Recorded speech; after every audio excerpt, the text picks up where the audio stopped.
I saw something this weekend that made me so sad and angry. I was at Toys R Us just resting my leg and playing with my phone. A bunch of kids were playing at a Lego table, but it's gonna turn chaos in a while. A kid suddenly screamed and started throwing Lego bricks all around. He was having a meltdown. His helper had to drag him to a corner to calm him down. I just thought, okay, kids being kids, and I went back to my phone. After a few minutes, another kid went crazy. He was smashing Lego models that other people have built.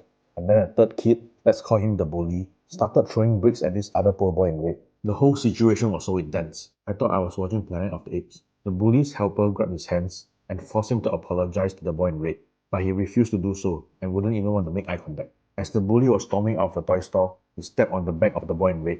The boy in red tried telling the bully's helper about this, but she was too busy chasing the bully to notice. So the boy in red just sat down, checked his bag, put his head down on the table and started crying. I felt so bad watching the whole thing unfold.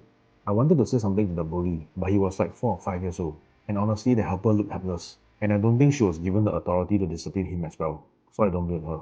I was distracted for a second, and when I looked back, the boy in red was gone. I felt so guilty for not stepping in earlier. Luckily, I spotted him in the corner outside the store. I grabbed my wife immediately, because it's weird for a strange uncle to approach a crying boy alone, so we went over to check on him. When I asked if he was okay, he started crying.